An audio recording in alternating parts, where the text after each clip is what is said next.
We are raised to believe that compliance is safety, that fitting into the herd is the ultimate survival strategy, and that the laws of our society are built to protect us. We respect authority, chase social status, and nod along with the prevailing consensus, because our brains are hardwired to avoid isolation at all costs. But 2,400 years ago, a man walked the streets of Athens and proved a terrifying psychological truth. Your society is completely blind, your leaders are deeply insecure frauds, and the cultural dogmas you protect are nothing but an emotional security blanket keeping you asleep. Socrates did not write books, he did not build institutions, and he did not claim to possess a single shred of knowledge.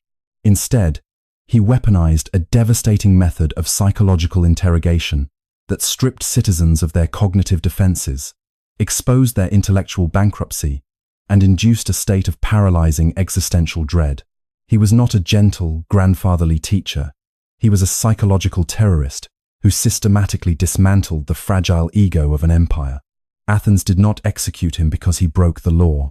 They executed him because his relentless interrogation was a highly contagious pathogen that threatened to dissolve the matrix of social control.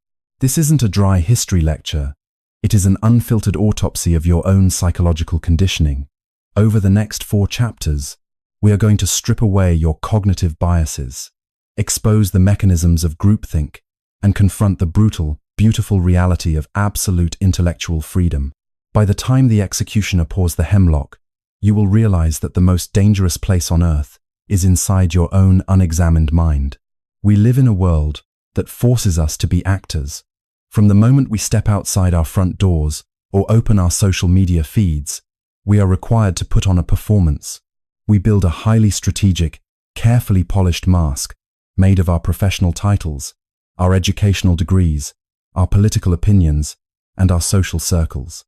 We show up to meetings, dates, and family gatherings ready to project absolute expertise. We want everyone to look at us and believe that we have our lives completely figured out, that we are balanced, successful, and deeply knowledgeable about the world. Modern clinical psychology calls this mask the social persona.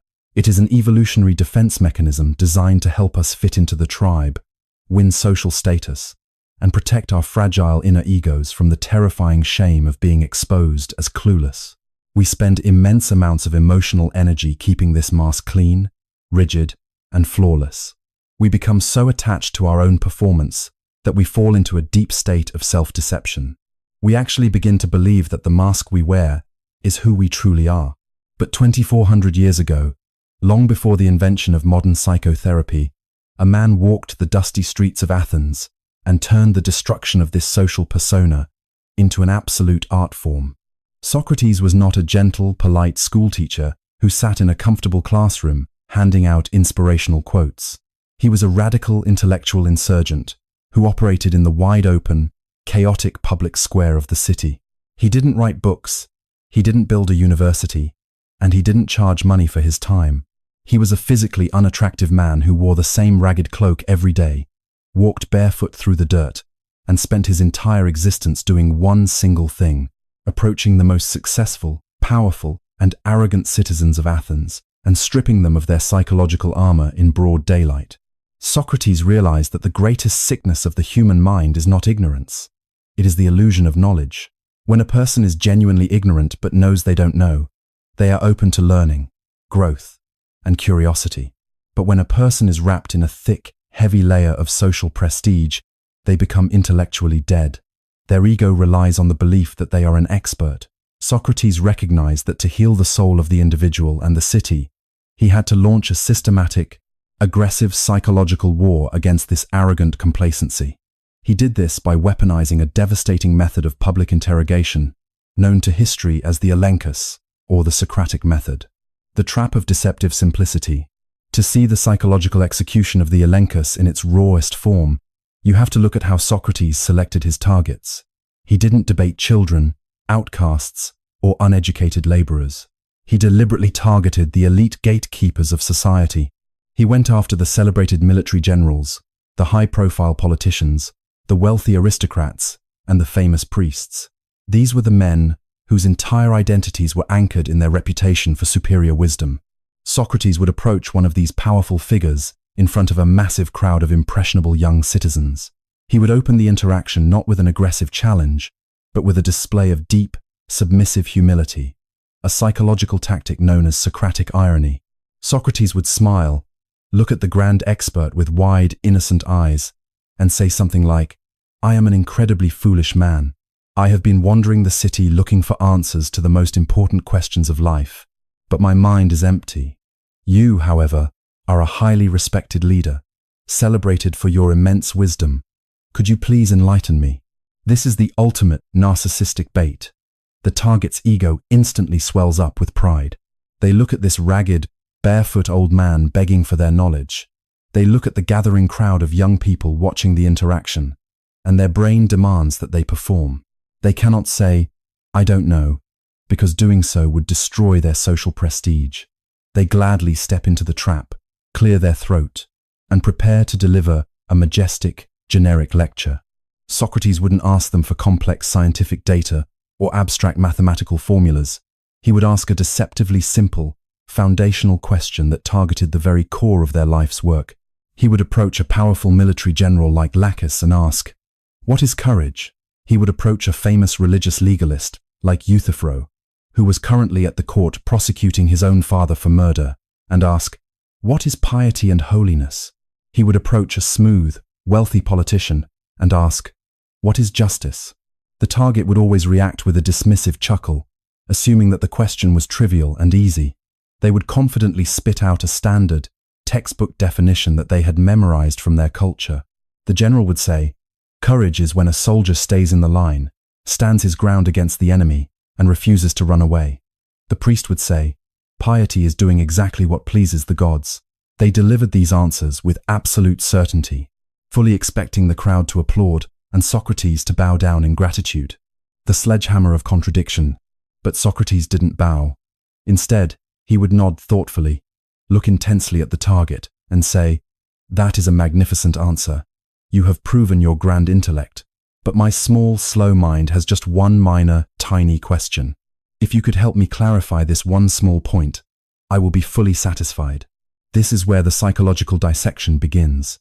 Socrates would not launch into a long, aggressive counter-argument. He wouldn't tell the target that they were wrong, nor would he offer his own definition. Instead, he would keep playing the role of the humble student, asking a series of short, innocent, targeted follow-up questions that seemed completely unrelated to the main topic. He would ask the target to agree to a few basic, obvious premises about daily life, human nature, and common sense. The target, still feeling superior and wanting to move the conversation along, would casually nod and say, "Yes, of course I agree to that. That is obvious." They didn't realize that with every casual agreement, they were allowing Socrates to tie an invisible rope around their ankles. Suddenly, with the precision of a master chess player, Socrates would pull the rope. He would take the basic premises the target had just agreed to and show that they logically crashed directly into the target's original, confident definition of the concept. For example, when the general Laches asserted that courage is strictly staying in the military line and never retreating, Socrates would ask, "What about cavalry soldiers who intentionally retreat during a battle to lure the enemy into a trap and then turn around and crush them? Is that tactical retreat not an act of immense courage? What about a guerrilla warrior who fights in the shadows, constantly shifting positions rather than standing in a rigid line? Are they cowards?" The general's brain suddenly experiences a violent shock of cognitive dissonance. He looks at his own original definition. He looks at the historical counterexample Socrates just raised, and he realizes that his tidy little formula has completely shattered. He is forced to admit that sometimes retreating is courageous, which means his original definition was wrong. He tries to patch up the hole by offering a second, wider definition, but Socrates is already waiting. He asks another round of quiet, targeted questions, and within minutes, the second definition collapses into a fresh pile of logical contradictions. This process is repeated 3, 4, 5 times in front of the watching public. Socrates systematically uses the target's own words, their own logic, and their own values to dismantle their entire belief system.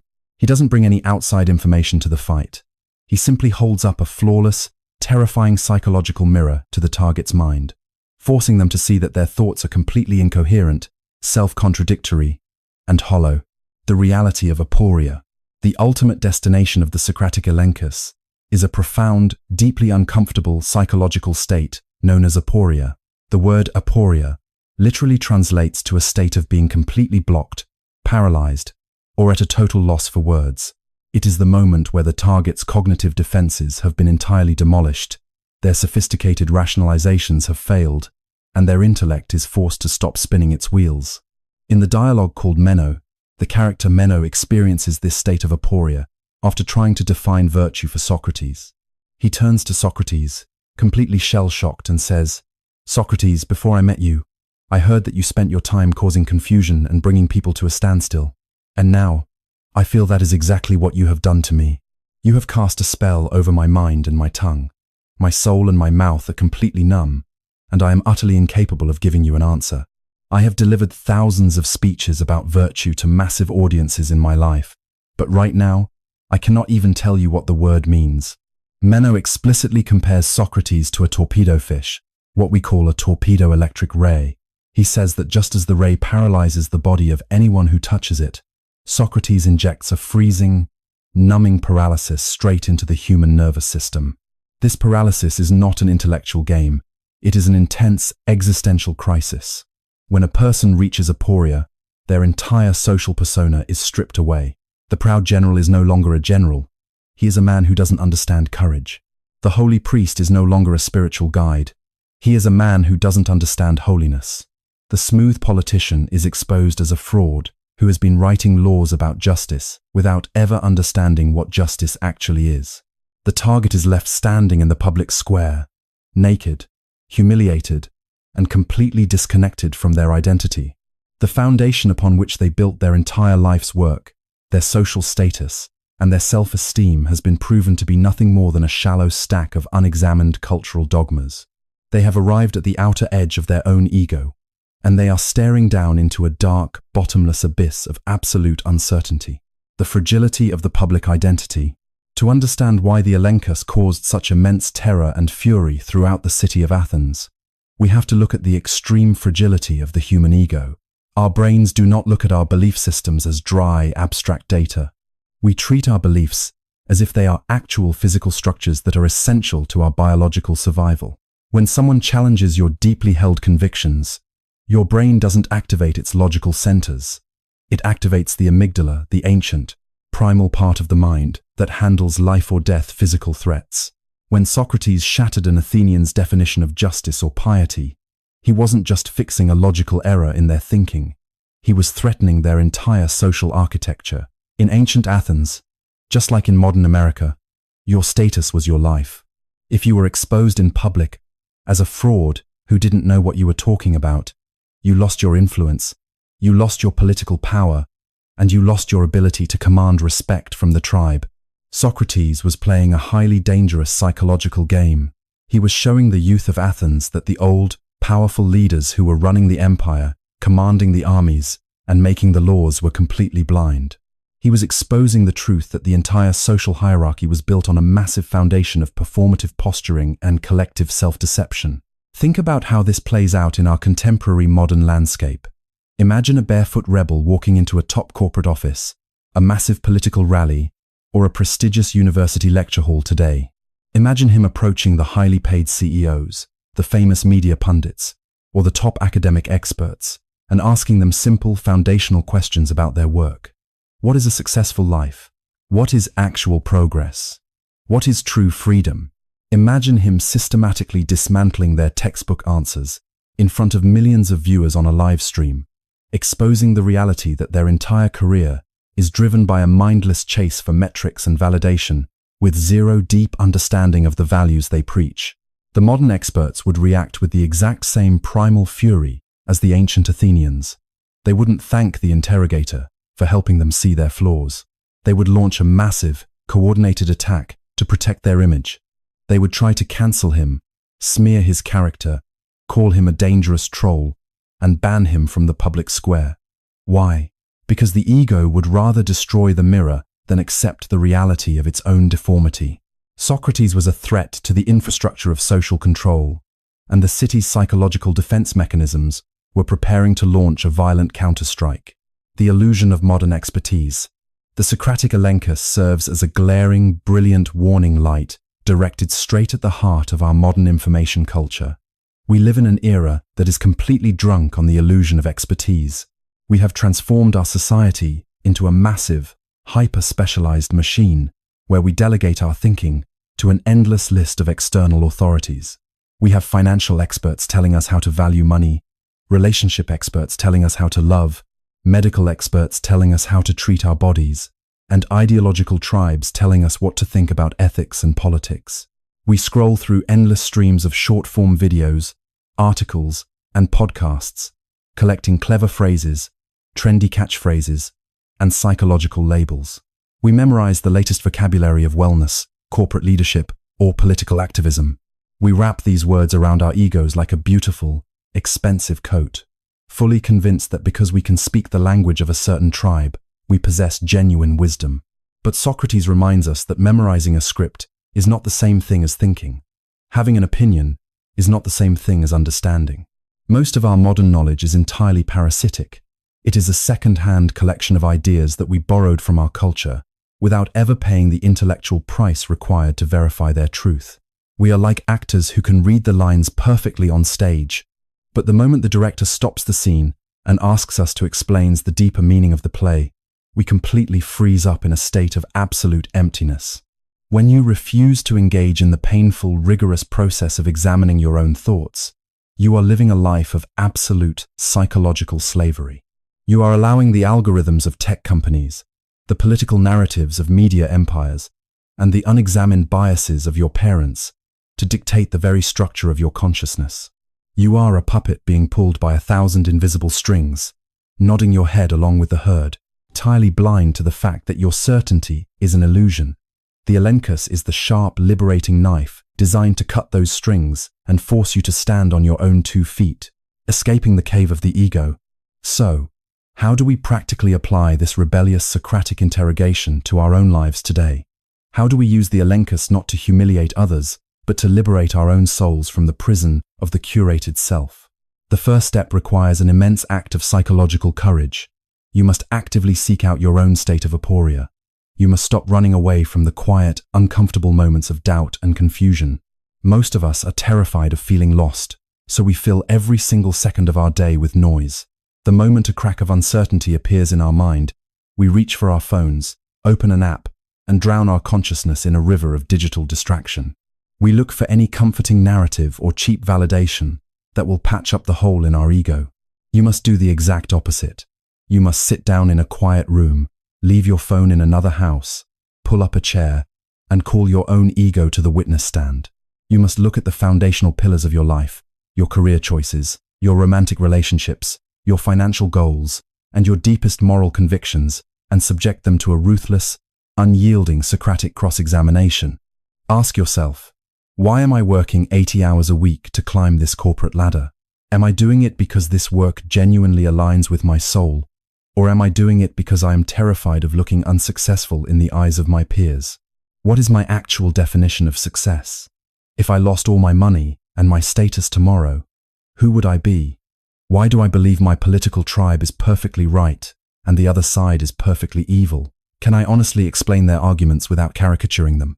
As you peel back the layers of your comforting rationalizations, you will inevitably hit the wall of your own ignorance.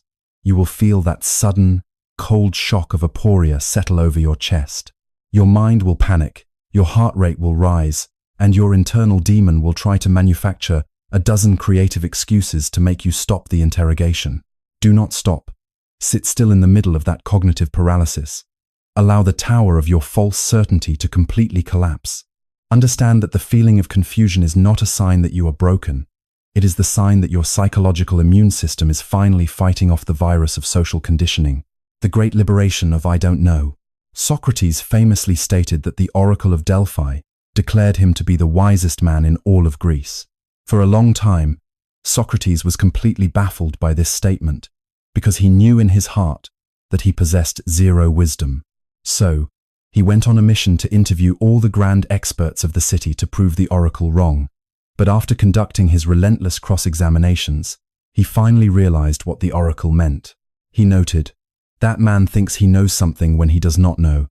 I, on the other hand, do not know, but I do not think I know either. Therefore, I am wiser than him in this one small detail, that I do not imagine myself to know what I do not know." This is the ultimate paradox of Socratic philosophy. Absolute intellectual freedom begins with the total surrender of your need to look smart. The phrase "I don't know" is not a declaration of defeat. It is the ultimate act of psychological liberation.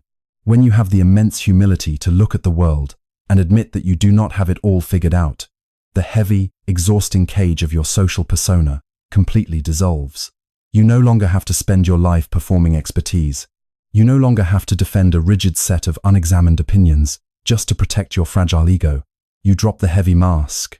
You step out of the dark cave of collective groupthink, and you breathe the fresh, clean air of genuine curiosity. You transform from an arrogant, hyper-reactive actor into an awake, attentive explorer of reality. You start looking at the universe not through the blind lens of your biases, but with the wide, wonder-filled eyes of a child. You become completely uncancelable, unmanipulable, and immune to the tools of social control, because a person who is not afraid of their own ignorance can never be controlled by a comforting lie. The elenchus is not a weapon of destruction. It is the ultimate instrument of love. It clears away the dead, rotting wood of self-deception, so that the fresh, green shoots of genuine wisdom can finally break through the soil. Step onto the internal battlefield, question your own certainty, break the mirror of your curated self, and discover the invincible, beautiful freedom that lies on the other side of your examined mind. We live in the absolute golden age of the psychological marketplace. Every time you open your phone, you are bombarded by a legion of modern gurus, high-priced executive coaches, political spin doctors, and motivational influencers selling shortcuts to your transformation. They offer premium masterclasses that promise to inject confidence directly into your brain. They sell slick, pre-packaged corporate leadership scripts, morning routine formulas, and algorithmic hacks for emotional regulation. The implicit message behind this entire multi-billion-dollar self-help industrial complex is simple. You are empty, you are broken, and you don't have the answers. But if you pay me enough money, I will install the software of success straight into your empty skull. But 2,400 years ago, Socrates looked at this exact commercial transaction and recognized it as a profound psychological scam. In ancient Athens, the high priests of this marketplace were known as the sophists. The sophists were brilliant, highly articulate traveling intellectuals who charged massive, exorbitant fees to teach the wealthy elite of the city the art of rhetoric, the technical skill of persuasive public speaking. They did not care about objective truth, deep morality, or the genuine health of the soul. They explicitly argued that truth is completely relative, a matter of whoever can tell the most compelling story or manipulate the crowd the most effectively. They taught their clients how to use sophisticated emotional triggers, linguistic traps, and charismatic posturing to win legal battles, seize political control, and dominate the public square. They were the ancient equivalents of corporate lobbyists, public relations firms, and predatory life coaches combined into one powerful class. Socrates viewed the sophists with absolute, unyielding psychological revulsion. He saw them as intellectual merchants who were feeding the toxic, narcissistic appetites of the Athenian ego. He argued that the sophists were not teachers. They were psychological drug dealers. They didn't help people look inward. They provided them with a massive, expensive toolkit of external manipulation. They taught people how to manage the external screen of reality while leaving their internal world in a state of absolute chaos, greed, and self-deception. Against this predatory landscape of bought illusions, Socrates raised a revolutionary, liberating psychological banner. He boldly declared that true knowledge can never be bought, sold, or injected into one human being from the outside. He famously claimed that his own mind was completely barren of wisdom, that he had absolutely zero information to sell or give to anyone. Instead, Socrates called himself an intellectual midwife. He realized that the answers to the deepest, most agonizing questions of human existence are already hardwired directly into your internal psychic framework. The truth is not a foreign data package you need to download from a guru. It is an active, living reality waiting to be born out of the depths of your own consciousness.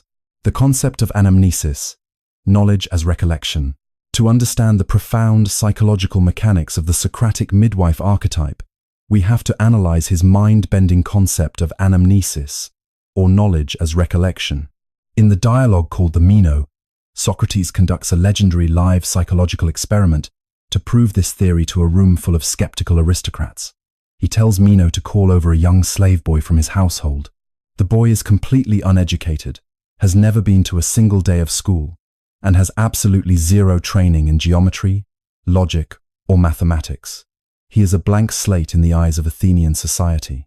Socrates draws a complex geometric square in the dirt with a stick. He then engages the slave boy using nothing but the elenchus, the Socratic method of questioning. Socrates does not lecture the boy. He does not tell him the formulas of geometry. He does not explain how mathematical ratios work. He simply asks the boy short, clear, sequential questions about the lengths of the lines and the areas of the shapes. At first, the slave boy answers confidently and gets the math completely wrong. He falls into the classic trap of the illusion of knowledge, assuming the answer is simple. Socrates keeps questioning him calmly, pointing out the contradictions in his guesses, until the boy hits the wall of aporia. The boy falls silent, scratches his head, and realizes he is completely stuck. But Socrates doesn't leave him in the ditch. He continues to ask precise, gentle follow-up questions, guiding the boy's attention to the relationships between the lines in the dirt. Suddenly, a spark ignites inside the boy's mind. Through pure logical deduction, driven entirely by his own internal realizations, the uneducated slave boy correctly derives a complex geometric theorem regarding the diagonal of a square. Socrates turns to Meno and the watching aristocrats with a triumphant smile and says, "Look at what just happened. Did I teach this boy a single thing? Did I give him any information? No. All I did was ask him questions. The geometric knowledge he just displayed was not put into his mind by me. It was already inside him, buried deep within his subconscious hardware. He didn't learn something new. He simply recollected what his soul already possessed."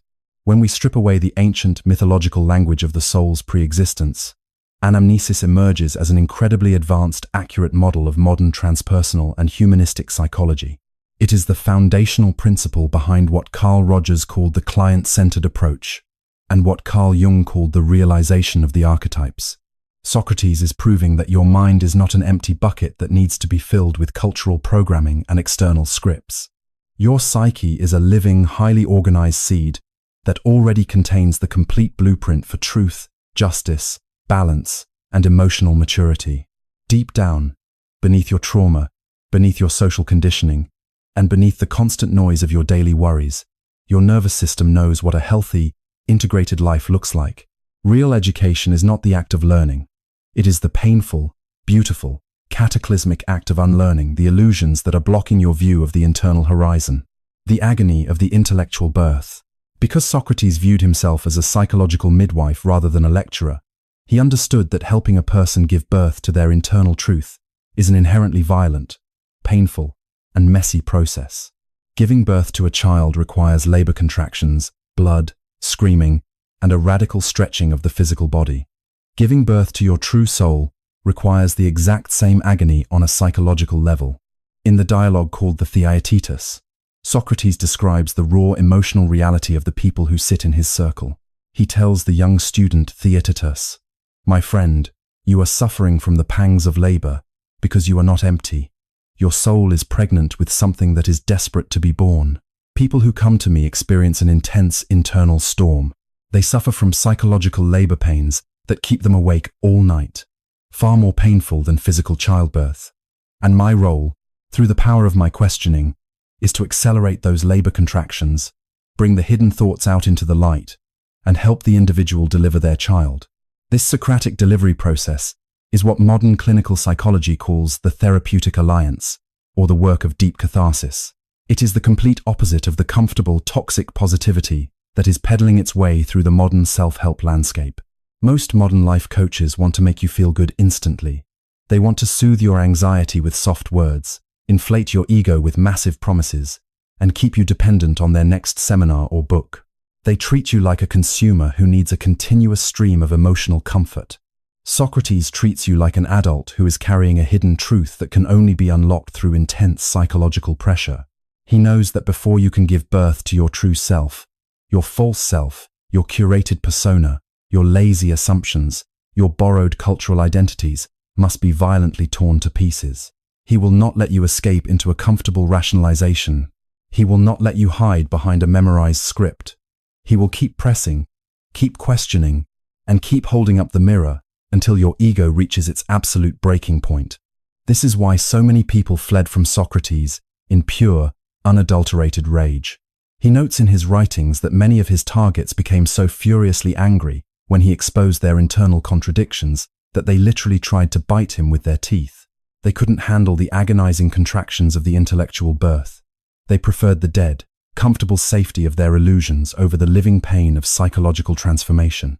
To sit with Socrates required the heroic amount of emotional stamina, the willingness to let your mind be split open so that your genuine reality could finally breathe. The phantom pregnancy of the narcissistic mind. The work of the Socratic midwife does not end when a thought is brought out into the light. Once the intellectual child is delivered onto the dirt, Socrates performs a cold, ruthless, clinical evaluation of the product. He states that a midwife's most critical duty is to distinguish between a genuine, healthy, viable birth and what he calls a wind egg or a phantom pregnancy, a thought that looks beautiful at first glance, but is actually hollow, toxic, and dead inside. Socrates notes that the human ego is an incredibly fertile factory for these phantom pregnancies. When we are wrapped in grandiose narcissism, our minds construct highly sophisticated, magnificent self-delusions. We convince ourselves that we are deeply spiritual, perfectly moral, and profoundly wise people who are acting out of pure altruism, while our actual subconscious behavior is driven by an insatiable hunger for power, control, attention, and tribal validation. Think about how this plays out in the modern social media ecosystem. We see millions of people experiencing these phantom pregnancies of the mind every single day. We see individuals who believe they are fighting for absolute global justice on a digital platform, yet their day-to-day personal lives are consumed by bitter vindictiveness, an inability to forgive their families, and a total lack of empathy for anyone who steps outside their ideological echo chamber. They have given birth to a magnificent theory of justice, but the actual reality of their internal world is a toxic desert of spite and pride. Socrates refuses to let these wind eggs survive. He picks up the newborn idea, strips away its beautiful rhetorical formatting, and subjects it to a cold cross-examination. If he finds that the idea is built on self-deception, hypocrisy, or unexamined social conditioning, he wraps it in a cloth and throws it directly into the trash pile right in front of the target's face. This is the ultimate test of psychological humility. Socrates writes that when he exposes a person's favorite idea as a dead illusion, they often look at him with deep, murderous hatred, as if he has stolen their actual child. They cannot separate their identity from their opinions. They would rather protect a dead lie that makes them feel important than accept a living truth that makes them feel small. But the Socratic midwife knows that true psychological health is impossible until you develop the immense maturity to look at your own dead illusions, thank the person who exposed them, and watch them burn without a single ounce of resentment or egoistic regret. The weaponization of rhetoric versus the pursuit of soul. The core battlefield of Socrates' life was his relentless, unending war against the sophists, a war that perfectly maps onto the modern psychological struggle between the external management of image and the internal pursuit of soul. To understand the deep stakes of this war, we have to look at the dialogue called the Gorgias, where Socrates debates the most famous, powerful sophist of his era. Gorgias brags to Socrates that his art of rhetoric is the ultimate superpower. He boasts that a master of rhetoric can walk into any boardroom, any courtroom, or any political assembly and completely outpersuade the actual experts, even if he knows absolutely nothing about the subject being discussed. He notes, Socrates, if a doctor and a master of rhetoric walk into a city and debate who should be hired as the chief medical officer, the crowd will always choose the master of rhetoric, because he knows how to manipulate their emotions, control their fears, and capture their imagination. While the doctor can only speak the dry language of medical facts, Gorgias presents this capacity for absolute manipulation as the highest peak of human success and freedom. But Socrates looks right through the glamorous facade and delivers a devastating psychological diagnosis. He declares that rhetoric is not an art, it is not a science, and it is not a virtue. It is merely a form of flattery, what he calls the ancient equivalent of cookery or cosmetic makeup. Socrates explains, if a pastry chef and a medical doctor debate before a crowd of small children about who should dictate their diet, the pastry chef will win every single time.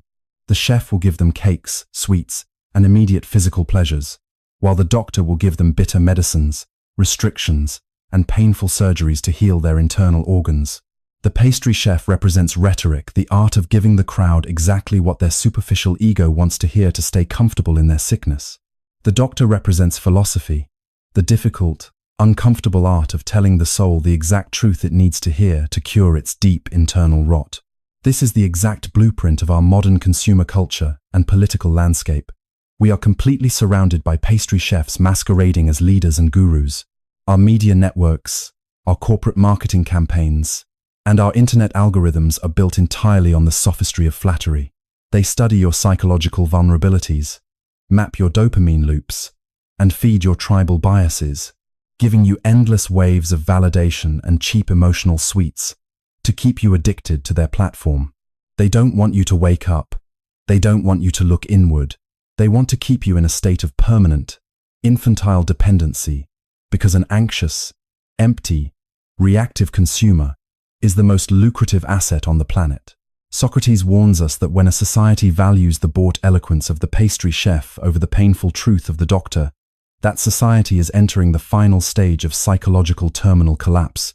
It becomes a city of smooth-talking ghosts who can write brilliant scripts, win verbal debates, and manage their personal brands with absolute perfection, while their actual internal souls are dying from starvation. Shifting the locus of control entirely inward. The ultimate victory of the Socratic midwife philosophy is the total, irreversible relocation of your locus of control from the external world to your internal consciousness. As long as you operate in the marketplace of the sophists, as long as you believe that wisdom is something you buy from an external authority, and that success is measured by your ability to manipulate the audience, you are a permanent slave. Your mental health is held hostage by variables you can never truly manage. If the crowd applauds you, your ego expands. If the crowd cancels you, your psyche collapses. You spend your life in a state of permanent hypervigilance, constantly scanning the environment, adjusting your mask, and rewriting your beliefs to fit the shifting winds of collective consensus. By forcing you to realize that the truth is an inside job, Socrates cuts the strings of this public prison. He moves you from an external orientation of seeming successful to an internal orientation of being integrated. He challenges you to realize that you do not need to check your phone to know if you are a good person. You do not need a resume to know if your life has meaning. You do not need the validation of a guru to know if you are on the right path. The divine spark, the internal compass of the sage, is already sitting quietly inside your own chest, tracking every choice you make with absolute accuracy. Your subconscious mind keeps an objective record of your integrity, your courage, your honesty, and your love. When you lie to protect your image, your internal compass registers the strike, injecting a wave of anxiety and fragmentation into your nervous system. When you act with radical honesty, even if the entire world hates you for it, your internal compass registers the alignment, granting you a deep, untouchable sense of wholeness. This shift in the locus of control transforms you from a fragile, reactive actor into an absolute sovereign of your own consciousness. You realize that the worst thing that can happen to a human being is not to be rejected by society, or to lose their wealth, or to be condemned by a court. The worst thing that can happen to you is to live a life of absolute self-betrayal, to win the applause of the entire world while standing face to face with a dead, aborted soul inside your own chest. You drop the desperate need to manage the external screen, and you focus your entire existence on the alignment of your inner world, delivering your true nature. The rebellious philosophy of Socrates is a timeless, clarion call to step out of the predatory marketplace of bought illusions and accept the radical responsibility of your own pregnancy. You must stop waiting for a modern guru, a self-help book, or a corporate seminar to save you from your confusion. They cannot do it. They don't have the keys, and they don't have the answers. They are just merchant sophists who want to sell you another layer of the curated mask. You must step onto the internal battlefield, Sit still in the quiet room of your own consciousness and allow the Socratic midwife to begin his work. You must have the immense emotional courage to invite the labor contractions of self-examination into your life. Feel the sharp, terrifying pressure of your own cognitive dissonance. Let the unyielding cross-examination tear away your borrowed catchphrases, your memorized dogmas, and your superficial explanations. Allow yourself to hit the wall of aporia. Stand naked in the middle of your own ignorance and realize that the collapse of your false certainty is the absolute prerequisite for your genuine birth. Trust the internal architecture of your own soul. Understand that the truth you are chasing out there in the world is already woven directly into the fabric of your subconscious hardware. Stop listening to the pastry chefs who want to keep you comfortably asleep with cheap flattery and digital sweets. Listen to the internal doctor who is calling you to wake up. Pay the heavy, painful price of unlearning. Dismantle the matrix of social conditioning. Starve the false self of its validation. Give a violent, triumphant birth to the child of your true nature, and discover the invincible, beautiful freedom of an examined, sovereign mind. We are raised to believe that the crowd is a source of wisdom, that democracy is inherently rational, and that the collective will of the people represents a fair and balanced moral compass. We are told that if a large group of citizens agrees on a rule, a value, or a judgment, it must be rooted in common sense and justice. But 2,400 years ago, the city of Athens put its greatest mind on trial and exposed a terrifying psychological reality. A collective group of human beings is not a rational assembly. It is a highly volatile, primitive animal. When a crowd gets scared, hurt, or defensive, its capacity for logic completely evaporates, and it reverts into a tribal mob driven by a single, ruthless instinct to destroy anything that forces it to look at its own corruption. To understand the intense psychological drama of the trial of Socrates, we have to look at the severe collective trauma that Athens had just survived. This wasn't the proud, confident, golden empire of Pericles. This was a broken, wounded, post-war society. Athens had just been utterly crushed in a brutal, 27-year war against its arch-rival, Sparta. The city had lost its empire, its wealth, and its naval dominance. Immediately following that defeat, a violent, Sparta-backed oligarchy called the 30 Tyrants seized control, launching a horrific reign of terror that resulted in the execution of over 1,500 citizens and threw the city into a chaotic civil war. Although the democracy had recently managed to fight its way back to power and reclaim the government, the collective ego of Athens was in a state of terminal fragility. The citizens were suffering from deep, unhealed societal stress and a profound sense of humiliation. When a tribe experiences this level of existential shame, it falls into a defensive psychological phenomenon known as groupthink. The crowd cannot handle nuance, it cannot handle self-criticism, and it absolutely cannot handle individual accountability. To survive its own anxiety, the tribe demands total conformity, rigid nationalistic myths, and absolute, blind loyalty to its traditional dogmas. It seeks to escape its pain by projecting all its internal rot onto an external target.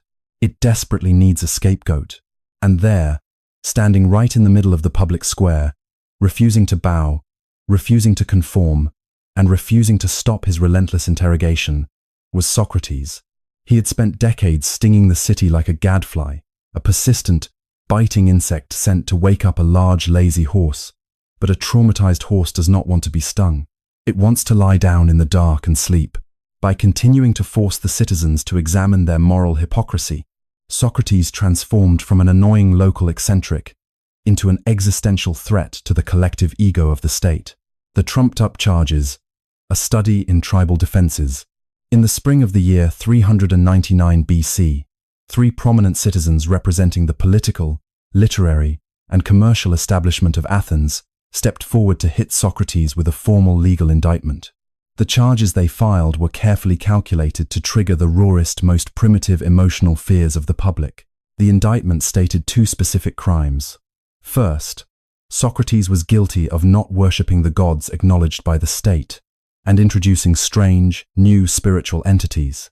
Second, he was guilty of corrupting the youth of the city. From a clinical standpoint, these charges are a masterclass in psychological projection. Socrates had never broken a single secular law. He had fought bravely as a heavy infantry soldier in 3 military campaigns for Athens and he had never spoken out against the basic framework of the democracy. But the tribal mind does not care about physical evidence. It operates entirely on the level of emotional symbols. The first charge in piety and introducing strange gods was a direct appeal to the collective superstition of the crowd. The politicians were arguing that the reason Athens lost the war, the reason the economy was ruined, and the reason the city had suffered so much trauma was because the gods were angry. And why were the gods angry? Because Socrates was walking around questioning everything, refusing to participate blindly in the traditional rituals, and teaching people to listen to their own internal conscience rather than the edicts of the priests. The tribe was attempting to patch up its relationship with the supernatural by sacrificing the one man who refused to engage in spiritual hypocrisy. The second charge corrupting the youth was even more psychologically insidious. What did it actually mean to corrupt the young elite of Athens? It meant that Socrates was teaching them how to think for themselves. He was showing the young sons of the aristocracy that their fathers were frauds, that their leaders were intellectually bankrupt, and that the cultural traditions they were inheriting were built on a foundation of self-deception. In any healthy, mature psychology, a parent or a leader welcomes the critical questioning of the next generation, knowing that truth can withstand scrutiny. But an insecure, fragile authority structure views independent thought as an act of absolute treason. The old guard of Athens could not admit that they had ruined the empire through their own greed and military blunders.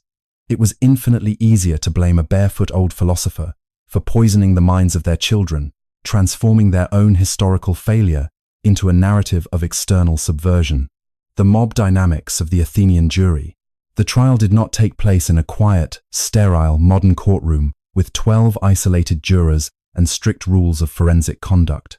It took place in a massive, open-air amphitheater before a giant jury composed of 501 Athenian citizens. This wasn't a judicial panel. It was a physical manifestation of the collective herd. There were no background checks for bias, no separation of witnesses, and no protection against emotional manipulation. The audience was filled with shouting political factions, weeping relatives, and a roaring public that treated the entire event like a high-stakes theatrical sports match. When a human being enters a crowd of that size, their individual psychology completely dissolves into the collective nervous system. Modern behavioral science calls this de-individuation, the process where an individual loses their personal moral compass, their sense of personal responsibility, and their capacity for critical thought, merging entirely into the emotional current of the mob. The crowd behaves with a primitive, unanchored grandiosity. It feels an immense, unchecked sense of power, and it demands absolute submission from anyone who stands before it. The standard legal strategy for an Athenian defense was to play straight to the primitive drives of this mob. A typical defendant would put on a calculated performance of total subversion. He would wear ragged clothes to look pitiful, weep openly before the jury, bring out his screaming young children to beg for mercy, and deliver a smooth, flattering speech written by a sophist, telling the crowd how wise, generous, and majestic they were. The goal was to soothe the collective ego of the jury, validate their sense of absolute dominance, and buy your life by offering them a spectacle of your absolute humiliation. But Socrates completely refused to play the script. He walked into the center of the amphitheater wearing his same old, dusty cloak, stood barefoot before the roaring crowd of 500 judges, and delivered an apology speech, the apology that was not an extraction of mercy, but a ruthless, clinical cross-examination of the entire city. He didn't flatter them. He didn't weep. Instead, he looked the mob straight in the eye and told them exactly what they were: a lazy, blind, sleeping horse that desperately needed to be bitten by a gadfly. He used the trial not to save his biological body, but to stage one final, epic demonstration of the absolute superiority of the examined life over the collective madness of the herd. The grand arrogance of the gadfly's defense. Socrates opened his defense speech by addressing his accusers with a layer of heavy, biting irony. He noted that the speeches delivered against him were so smooth, so eloquently formatted, and so emotionally manipulative that he himself was almost carried away by them, even though there was not a single word of truth in anything they said. He explicitly told the jury that he would not use the polished, deceptive language of the sophists. He would speak to them in the same raw, simple, everyday language he used at the marketplace tables, and he demanded that they judge him on the justice of his facts, not the beauty of his rhetoric. He then addressed what he called the older accusers, the decades of rumors, cultural gossip, and comedic plays that had painted him as a dangerous, eccentric scientist who peered into the heavens and made the weaker argument appear the stronger. He singled out the comic playwright Aristophanes, whose play The Clouds had caricatured Socrates as a bizarre fraud floating in a basket, teaching young men how to lie their way out of debts and beat their parents. Socrates recognized that this cultural conditioning was far more dangerous than the formal charges, because it had infected the minds of the jurors when they were vulnerable children. It had built a hard, subconscious wall of prejudice inside their brains long before they ever saw his face. Instead of backing down, Socrates doubled down on his divine mission. He told the jury the story of the Oracle of Delphi, explaining that his entire public life was an act of religious obedience. He described how he had sacrificed his wealth, his family comfort, and his social standing to serve the city by dragging its citizens out of their self-deception. He explicitly stated, "Athenians, I hold you in the highest regard and love you, but I will obey the god rather than you. And as long as I draw breath and am able, I will never stop practicing philosophy, exhorting you, and elucidating the truth to anyone I meet, saying, 'My excellent friend, you are a citizen of Athens, the greatest and most famous city in the world for wisdom and power. Are you not ashamed that you spend your life chasing the maximum amount of money, reputation, and status, while caring absolutely nothing about wisdom, truth, and the genuine perfection of your soul?' This is the ultimate trigger for a narcissistic mob. The jury did not hear a defense. They heard a declaration of absolute intellectual independence. Socrates was telling them straight to their faces that their priorities were completely backwards, that their society was hollow, and that their collective consensus held zero moral authority over his consciousness. The crowd began to erupt in furious shouting and muttering, slamming their hands against the benches. They were experiencing a massive wave of cognitive dissonance. They wanted a show of submission, and they were being treated to a profound lecture on their own emotional bankruptcy. The verdict and the death of compromise. When the initial votes were cast into the bronze urns, the mob's defensive reaction manifested clearly. By a relatively narrow margin of about 30 votes, the jury found Socrates guilty as charged. Under the Athenian legal system, a guilty verdict did not mean an immediate sentence. The trial entered a second phase where both sides proposed a penalty, and the jury had to choose between them. The prosecution, wanting Socrates dead and gone, proposed the ultimate penalty, execution by poison. A normal defendant would have countered by proposing a realistic alternative that allowed everyone to save face, a massive financial fine paid by wealthy friends, or voluntary, permanent banishment from the city. If Socrates had chosen banishment, the politicians would have won. They would have cleared him out of the marketplace, silenced his annoying questions, and satisfied the tribe's need for control, without having to carry the bloody moral guilt of killing an old hero. But Socrates refused to give the mob an easy exit. He stood before the 500 judges and asked them what he honestly deserved based on the actual reality of his life. He noted that since he had spent his entire existence neglecting his own private affairs, giving up wealth, and working as a public benefactor to keep the city awake and moral, he deserved the exact reward given to Olympic champions and war heroes. He calmly proposed that his proper penalty should be free meals for the rest of his life in the Prytaneum, the sacred banquet hall reserved for the elite VIPs of the empire. This was the absolute point of no return. It was a moment of radical, uncompromising psychological defiance. By proposing free majestic meals as a punishment for his crime, Socrates was telling the jury that their verdict was an absolute joke. He was completely invalidating their power, mocking their grandiosity, and refusing to play the game of mutual self-deception. He forced the mob into an extreme binary corner. They either had to accept his total moral superiority, or they had to murder him. The collective ego of the jury, completely unraveled by this ultimate stroke of defiance, reacted with an immediate, violent surge of rage. When the final votes were cast to decide the penalty, the narrow margin vanished. Dozens of jurors who had previously voted him innocent flipped their votes out of pure emotional spite. By a massive, overwhelming majority, the court voted to sentence Socrates to death by hemlock. They chose to become murderers rather than allow a barefoot old man to look down on their illusions. the scapegoat mechanism, and the modern echo. The execution of Socrates is one of the most famous historical manifestations of what the cultural anthropologist and psychologist René Girard called the scapegoat mechanism.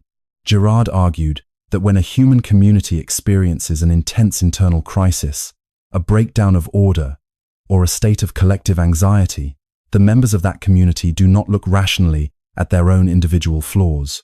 Instead, a powerful, unconscious psychological current gathers the crowd together, transforming their fragmented internal panic into a unified, burning hatred for a single, distinct target. The scapegoat is always an outsider who lives within the walls, someone who is part of the community but does not share its illusions, follow its scripts, or bow to its consensus. By gathering together to attack, cancel, or destroy this single target, the mob experiences a sudden, intoxicating rush of collective unity. Their internal divisions disappear, their anxiety is temporarily relieved, and they feel a false, magnificent sense of moral purity. They convince themselves that if they can just eliminate this one poisonous individual, the cleanliness of the tribe will be permanently restored. We see this exact pathology playing out with terrifying frequency across our modern digital and social landscape. The tools of our technology have transformed the entire internet into a giant, hyperreactive Athenian amphitheater. We live in a culture that is suffering from profound collective trauma, economic anxiety, and existential fragmentation. And just like the ancient Athenians, our modern tribes do not want to do the hard, painful work of self-examination. Instead, we organize daily, digital lynch mobs designed to scan the public square, select a scapegoat who stepped outside the line of consensus, and systematically destroy their reputation, their career, and their social existence in broad daylight. We watch the roaring crowd on social media experience that exact same primitive rush of moral grandiosity that the Athenian jury felt 2,400 years ago. We wear our digital righteousness like armor, casting our votes into the electronic urns of cancellation, completely blind to the fact that we are not protecting justice, we are just feeding the ravenous, terrified animal of our own collective ego. Socrates stands as a timeless, bleeding warning that the most dangerous place on earth is not in isolation, but right in the middle of a crowd that believes it is acting with absolute moral certainty. The final prophecy to the herd, Socrates concluded the trial by turning to the jurors who had voted for his death and delivering a chilling, prophetic psychological diagnosis of their future. He looked at them with absolute, untouchable calm and said, "You have brought about my death in the belief that it will oil the machinery of your conscience and deliver you from the effort of giving an account of your lives. But I tell you that the consequence will be the exact opposite of what you expect. Immediate vengeance will fall upon you, a punishment far more severe than the death you have dealt to me." Socrates explained the basic law of psychological repression. You cannot silence a truth by destroying the mirror that reflects it.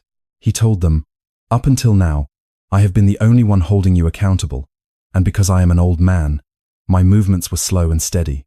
But after I am gone, a massive wave of younger, sharper, and far more aggressive interrogators will rise up from the streets of Athens. They will cross-examine your children, expose your institutions, and tear down your illusions with a ferocity you have never seen.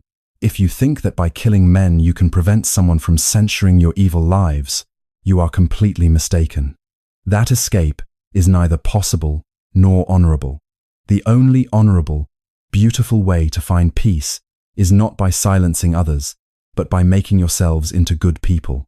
Through this final speech, Socrates completely flipped the power dynamic of the courtroom. The 500 judges sitting on the benches thought they were the ones passing a final sentence on a poor old criminal. But Socrates showed them that the exact opposite was taking place.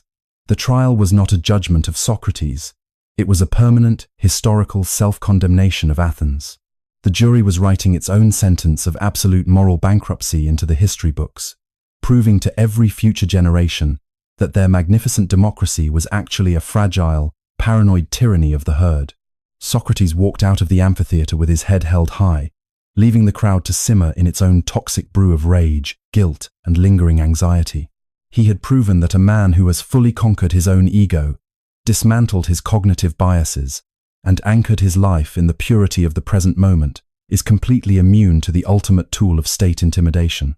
The state could crush his physical bones, but they could not touch a single millimeter of his sovereign consciousness. He had won the ultimate psychological victory over the mob, transforming his execution into a majestic masterclass in human invincibility. Standing ground against the herd. The journey through the trial of the gadfly leaves your soul with a sharp, unavoidable psychological challenge. It forces you to sit down in the quietest room you can find and honestly evaluate your relationship with the collective herd of your own era. You must look closely at your daily behaviors, your political alignments, and your online interactions, and ask yourself the terrifying question: am I an independent, examined mind standing in the center of the square, or am I just another reactive juror running with the mob? You must develop the immense psychological stamina required to resist the gravity of groupthink when a sudden wave of moral outrage, tribal hatred, or collective panic surges through your digital feed. You must actively force your nervous system to put on the brakes. Do not join the shouting. Do not cast your vote into the urn of easy cancellation. Step back from the amphitheater, slow down your breathing, and look at the situation with the cold, objective detachment of a Socratic investigator. Realize that the moment you allow your thoughts to be dictated by the consensus of a tribe, you have surrendered your human sovereignty. You have traded your genuine soul for an emotional security blanket made of group approval. Have the immense, heroic courage to stand completely alone in your ignorance rather than run with a crowd that is drunk on a false lie. Welcome the stinging bite of the gadfly when it exposes your own internal contradictions. Understand that the collapse of your tribal illusions is not a tragedy to be avoided, but the absolute prerequisite for your entry into genuine intellectual freedom. Break the mirror of collective self-deception, master the mechanics of your own fear, stand firm against the pathology of the herd, and discover the invincible, beautiful power of a sovereign, examined mind. We are a species driven by a relentless, hardwired biological programming, survival at all costs. Every single cell in your physical body, every neural pathway in your brain, and every evolutionary instinct built into your DNA is designed to do one thing: keep the meat suit alive. When faced with a mortal threat, your conscious mind instantly shuts down its high-level philosophy and hands the controls over to the primal beast within. We flee, we fight, we hide, and we compromise our deepest values just to buy another year, another day, or another breath on this planet. We treat physical death as the absolute ultimate tragedy, an irreversible defeat that voids all meaning. But 2,400 years ago, in a cold, stone prison cell on the outskirts of Athens, Socrates staged the ultimate psychological rebellion against this biological tyranny. He proved that there is a fate infinitely worse than the death of the body, the death of your integrity. Following his dramatic trial, Socrates was not taken immediately to the executioner. Due to a sacred Athenian religious festival, all public executions were legally suspended for 30 days until a sacred ship returned from the island of Delos. For an entire month, Socrates sat in a dark jail cell, bound in heavy iron chains, waiting for his execution. This wasn't a quick, sudden death in the heat of battle. It was a slow, agonizing countdown designed to break a man's psychological spirit and force him into a state of crawling terror. During this month, his wealthy, powerful, and deeply well-connected inner circle of disciples did not just sit around and weep. Led by his oldest friend, Crito, they launched a massive, flawless rescue operation. They used their immense wealth to bribe the prison guards, secured a safe house outside the borders of Athens, and mapped out a perfect escape route to the region of Thessaly, where Socrates would be welcomed as a legendary celebrity guest. The heavy oak doors of the prison were literally unlocked. The keys were in his hand. The entire plan was completely paid for, risk-free, and guaranteed to succeed. Any normal human being, driven by the baseline evolutionary instinct for self-preservation, would have taken the keys, thrown off the chains, and run into the night without a single moment of hesitation. But Socrates completely refused to move. He sat calmly on his wooden bench, looked at his frantic, weeping friends, and turned his execution cell into a majestic sanctuary of emotional sovereignty. He used his final hours to conduct one last, epic cross-examination, proving that a man who has fully conquered his own ego is completely immune to the ultimate tool of state intimidation. He turned his death into a profound act of psychological invincibility, showing every future generation that the unexamined life is the only true form of slavery. the cross-examination of comfort, the confrontation with Crito. To see the raw psychological execution of this final stand, we have to look at the explosive dialogue called the Crito. It is just before dawn, a few days before the sacred ship is set to dock.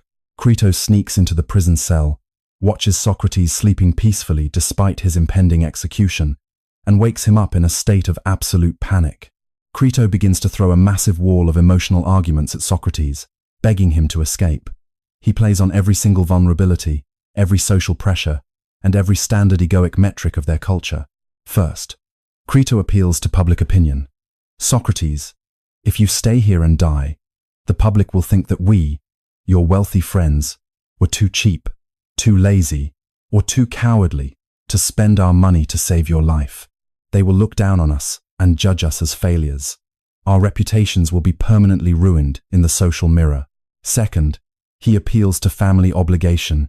You are abandoning your young sons. You have a duty to stay alive, to raise them, educate them, and protect them from becoming helpless orphans. If you stay here and die, you are choosing the easy way out, abandoning your parental responsibilities. Finally, he appeals to basic logic. You are playing straight into the hands of your enemies. By refusing to escape, you are committing suicide and letting the corrupt politicians win. Banishment is easy. We have homes ready for you in Thessaly where you can live out your old age in complete safety and comfort. This is a massive psychological test. Crito is presenting Socrates with a beautiful, highly rationalized script that completely normalizes cowardice. He is giving him permission to run by wrapping the escape in the noble clothes of friendship, family duty, and strategic survival. But Socrates does not let his emotions short-circuit his mind. He sits up, looks at his trembling friend, and cuts through the layer of panic with the cold precision of a surgeon. He reminds Crito of a foundational principle they had agreed upon decades ago. My dear Crito, why should we care so much about the opinion of the many? The most reasonable men, whose opinions are far more worth considering, will believe that we acted exactly as the truth of the situation required. A healthy mind does not adjust its integrity to match the noise of the crowd. The internal law of the sovereign psyche. Socrates then launches into one of the most brilliant psychological thought experiments in history, the personification of the laws. He tells Crito to imagine that the laws and the constitution of Athens suddenly walk into the cell, stand before them as living beings, and ask, Socrates, what are you trying to do? By attempting to sneak out of this prison, are you not intending to destroy us, the laws, and the entire city? Can a state exist and not be turned upside down if its legal judgments have no force but are nullified by private individuals because they are inconvenient to their personal survival? Socrates forces Crito to look at the profound hypocrisy of his escape plan. He notes that for 70 years, he had lived as a proud citizen of Athens. He had accepted all the benefits the state provided. His parents were legally married under the laws, he was educated under the laws, and he had raised his own children under the protective umbrella of the Constitution. He had never once chosen to leave the city or move to a foreign land. By choosing to stay within the walls his entire life, he had entered into a binding, unwritten psychological contract with the city to respect its legal processes. Furthermore, during his trial, he had the legal option to propose banishment as his penalty. The state would have gladly given it to him, but he had chosen to stand his ground, proudly stating that he preferred death over spiritual compromise.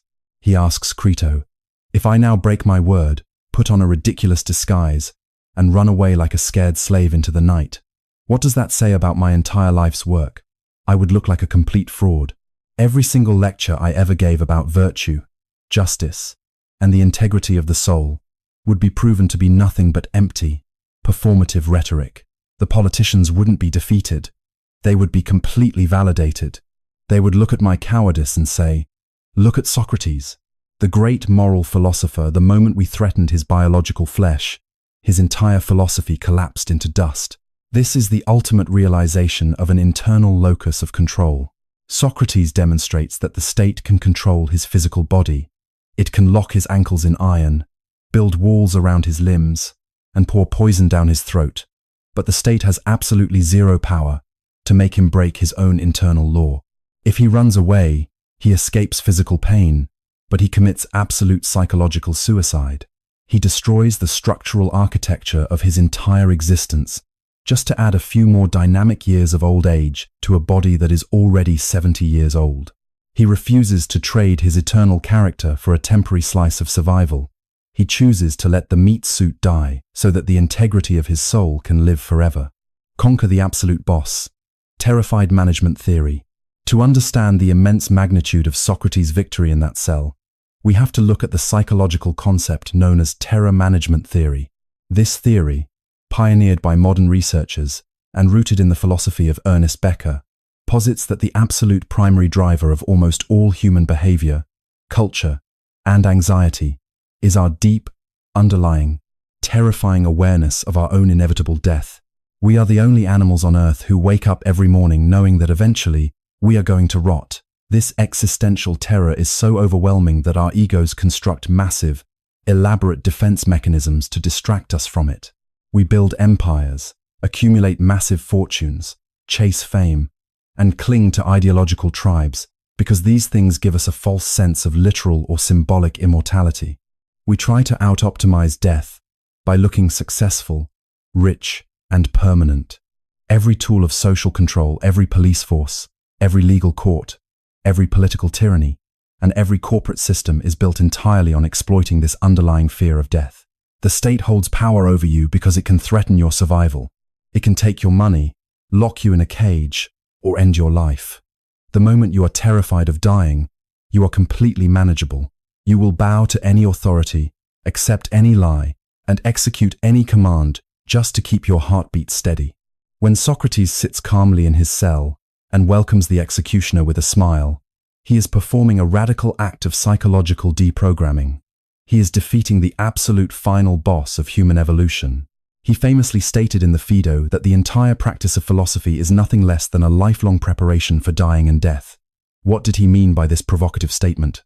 He meant that to practice philosophy, to examine your mind, dismantle your ego, and strip away your attachments to the material world, is to systematically undergo a series of micro-ego deaths throughout your life. Every time you say no to an animal drive, you kill a piece of your primal programming. Every time you accept the humiliation of your pride, you kill a piece of your social mask.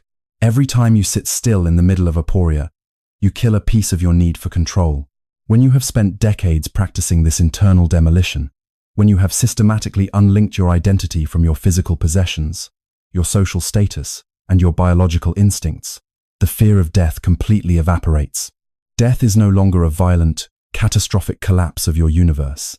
It is simply the final, natural dropping of a heavy, worn-out garment that you no longer need. You realize that the thing that dies is the mask, but the thing that observes the pure, crystalline consciousness of the examined mind is completely untouched by the blade of the executioner. The cinematic autopsy of the execution cell, the final hours of Socrates, recorded with breathtaking psychological fidelity by Plato in the Phaedo, read like a clinical script for emotional transcendence. The sacred ship has finally docked. The executioner has prepared the poison. The prison cell is crowded with his closest disciples, all of them weeping, hyperventilating, and losing their mental balance as the final countdown begins. Socrates looks at the emotional chaos in the room and acts as the anchor for everyone else's sanity. He tells the guards to unchain his legs so he can sit comfortably.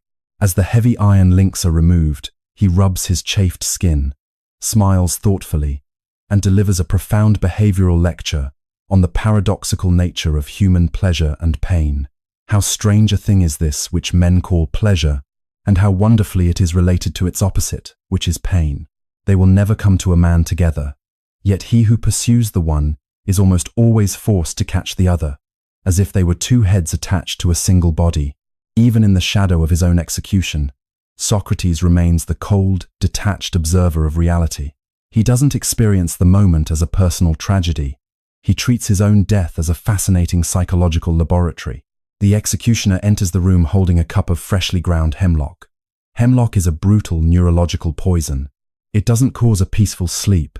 It systematically paralyzes the nervous system from the outside in, slowly freezing the muscles, stopping the lungs, and suffocating the heart, while the victim's mind remains fully conscious until the very end. The executioner explicitly tells Socrates to stop talking and stop debating. warning him that the heat of intense conversation can interfere with the chemical potency of the poison, forcing him to drink the bitter cup 2 or 3 times to finish the job. Socrates chuckles, dismisses the warning, and says, "Let him prepare his medicine 2 or 3 times over, as he sees fit. My only business right now is the truth."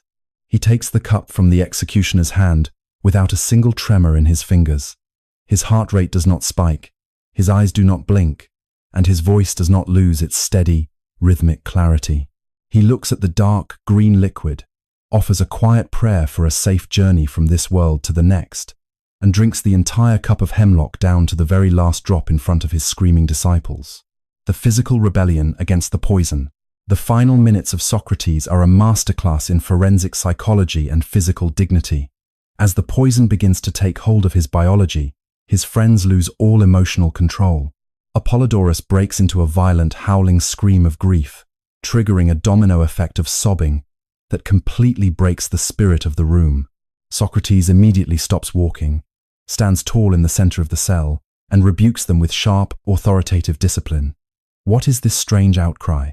I sent the women away specifically to avoid such a performative display of weakness, for I have been told that a man should die in absolute peace and silence. Quiet yourselves, hold your ground, and have the internal strength to bear this moment. The weeping men are instantly silenced by the sheer weight of his presence. They wipe their eyes, swallow their panic, and watch the physical collapse of a giant. Socrates lies down on his back, on the wooden bench, wrapping his cloak around his body. The executioner steps forward, presses his foot hard into Socrates' ankle, and asks if he can feel anything. Socrates looks at him and calmly says, "No." The executioner moves his hand up to the calves, the knees, and the thighs, showing his disciples that the physical body is turning cold, rigid, and completely dead. Frame by frame, the poison is marching steadily up his nervous system, heading straight for his lungs.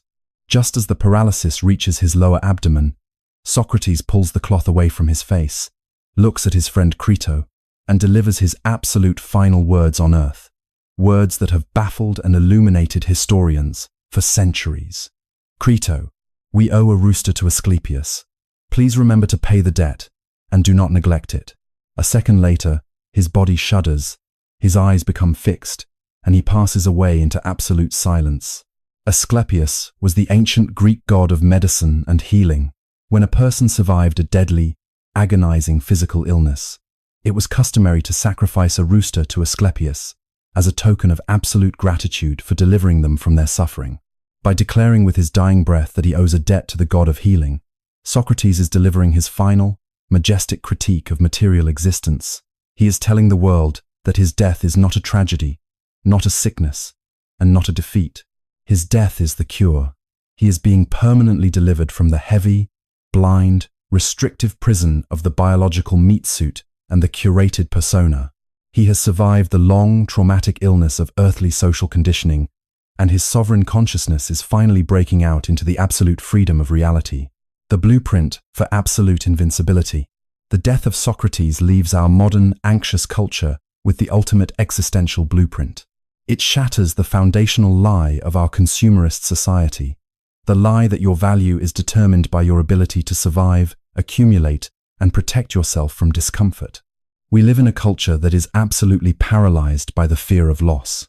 We are terrified of losing our money, terrified of losing our youth, terrified of being cancelled by our digital tribe, and terrified of our own mortality. We allow this deep, unexamined anxiety to dictate our career paths, our relationships, and our political opinions, living like a herd of scared sheep, being managed by corporate algorithms and political marketing firms. Socrates looks at your modern anxiety from across 2,400 years and challenges you to step out of the cage. He proves to you that the moment you conquer your own ego, the moment you prioritize the alignment of your internal soul over the survival of your physical image, you become completely unmanipulable, uncancelable, and absolutely invincible. You realize that no boss can threaten you, no court can humiliate you, and no mob can destroy your worth, because the only thing that matters is the purity of your presence in the present moment. You stop playing defense. You drop the heavy, exhausting mask of performative expertise. You stop checking the social mirror to see if you have permission to exist, and you anchor your identity entirely in the deep, quiet, untouchable sanctuary of your examined mind. To reprogram your soul using this Socratic architecture, you must begin by executing your own internal microdeaths on a daily basis. When you feel a sudden surge of primal fear or tribal anger trying to hijack your behavior when your brain demands that you lie to fit in, or scream to defend your pride, you must force your body to stand completely still. Look at the fear. Analyze the contraction in your chest with the cold, objective curiosity of a philosopher. Refuse to give the animal its food. Let your pride die. Let your mask shatter. Let your false certainty collapse into dust. Do not live your life like a dead ghost who is merely going through the motions of survival. Do not trade your integrity for a temporary slice of comfort or group approval. Step onto the internal battlefield. Question your own dogmas. Accept the radical responsibility of your absolute free will, and drink the hemlock of your egoic destruction. Stand tall in the center of your own prison cell. Break the matrix of social conditioning. Master the mechanics of your own terror. Unlock the divine spark of the sage within your chest, and discover the invincible, beautiful, eternal freedom of a fully sovereign, fully examined mind.